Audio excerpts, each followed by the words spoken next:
What's up, everybody? It's your boy Josh. Here's Pitch Meeting's new episode where they talk about Harry Potter and the Goblet of Fire.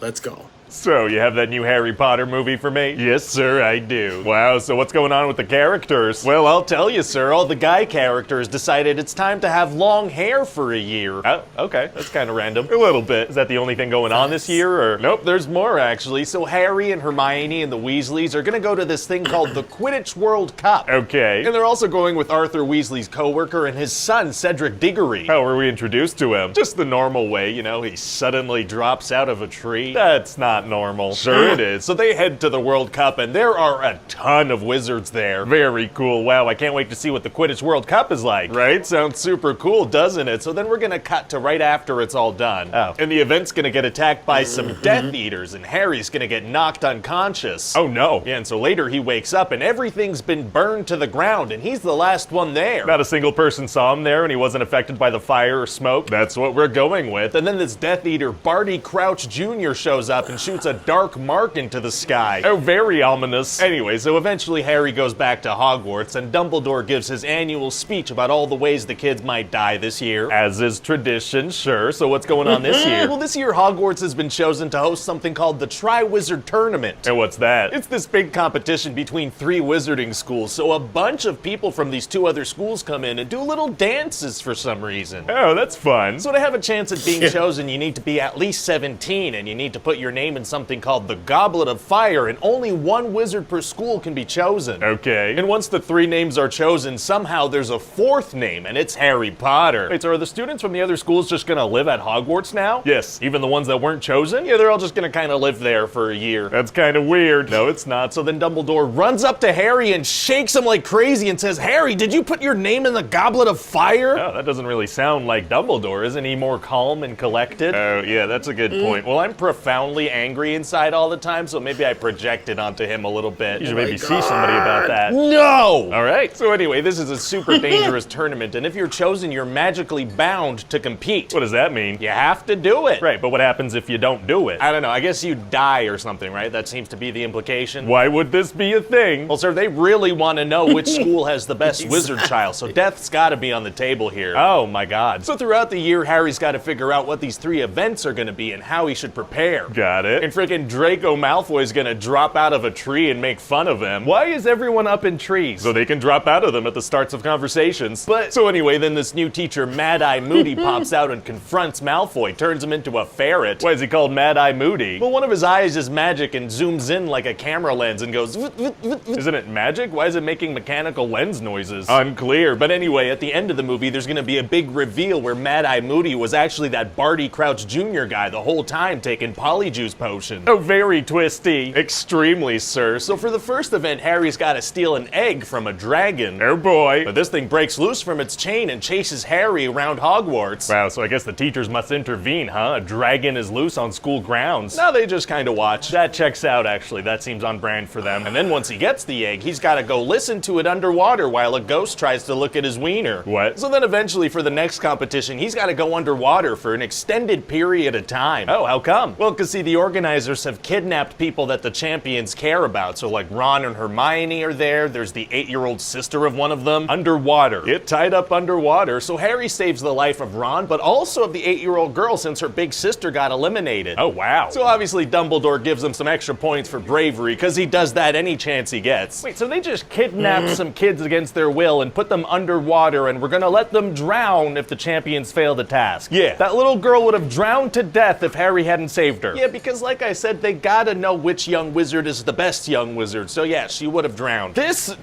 Wizards are not okay people, I think. Anyway, everybody in the stands goes nuts, obviously. What were they watching the whole time? Just the lake? Yeah, they were staring at a lake for an hour, so that's a fun activity to watch. Staring at lakes is tight. Yeah. So what's the next event gonna be? They're all gonna stare at some hedges. Thrilling. Yeah, the final challenge is this giant hedge maze to find the Tri-Wizard Cup, but it grabs you with its plantiness, so it's very scary. Man, Hogwarts Hogwarts just has the most violent vegetation. It sure does, sir. So then Harry and Cedric grab the cup at the exact same time, but it was a portkey and it teleports them to a graveyard. Spooky. Very spooky, sir. And then Wormtail's gonna pop out with a little baby Voldemort and kill Cedric. You know, I'm actually shocked it's taken 4 years for a kid to die. So it turns out Barty Crouch Jr. planned this whole thing because they needed a bit of Harry's blood to bring Voldemort back to life. He taught a class for a full year to get a couple of drops of blood. Yeah, and put his name in the Goblet of Fire and kind of laid out the path for him to be the one to touch the portkey. He could have just pricked him with a needle and then ran away. Yeah, but that'd make for a very, very quick movie, so he's gonna go with this overly complicated plan that makes it more exciting, I guess. So anyway, then Voldemort gets a full body again. Uh-oh. Yeah, except for the nose. That doesn't grow in for some reason. Maybe he's a late bloomer, maybe it'll grow in later. It won't. So now Voldemort wants to kill Harry. Oh man, it's gonna be hard to survive an encounter with the Dark Lord. Actually, it's gonna be super easy. Barely an inconvenience. Oh, really? Yeah, because he gets some help from a couple of friendly ghosts. Oh. Do these ones try to look at his wiener? No, these ghosts are his parents' ghosts. And also Cedric is a ghost, and he's pretty chill about being dead. Our ghost back up. Yeah, so then Harry's able to grab the portkey and go back to the tournament. Well, good thing it was a two-way portkey. It worked out pretty well, sir. So then everybody's in shock that Cedric is dead, and Harry takes off with Mad-Eye Moody. And does Harry figure out that it's not the real Mad-Eye Moody? He does, and then this guy recaps the entire school year for so long that Dumbledore and some teachers have time to bust in and help Harry. Oh, great. Yeah, and then coincidentally, at that very moment, his Polyjuice potion runs out. Fantastic dramatic potion timing. Definitely. So what do you think? Well, it sounds like a great Harry Potter movie, you know? Thank you. I just feel kind of bad for whatever actor's gonna play that Cedric Diggory character, you know? In all probability, that'll be the biggest role of his career. Yeah, poor guy.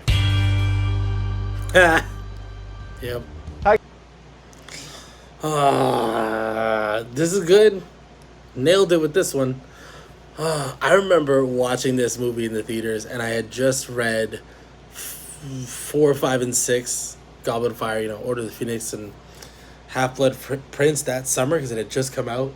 And this was the first Harry Potter movie that I was really disappointed with. I hated all the stuff they removed. I hated the fact that the dragon thing was way too long.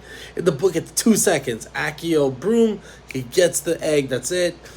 All the elf stuff being gone, all the stuff they changed, Rita Skeeter, oh my goodness. Yeah, and then I'm missing the whole Quidditch Cup. I was so excited to see that. Man, yeah, this was a bad one. It's still a good movie, but in terms of like if you're a fan of the books, this was a bad one. Anyway, this was a fun pitch meeting. Let me know what you guys think. Leave your comments down below, and we'll catch you on the next one.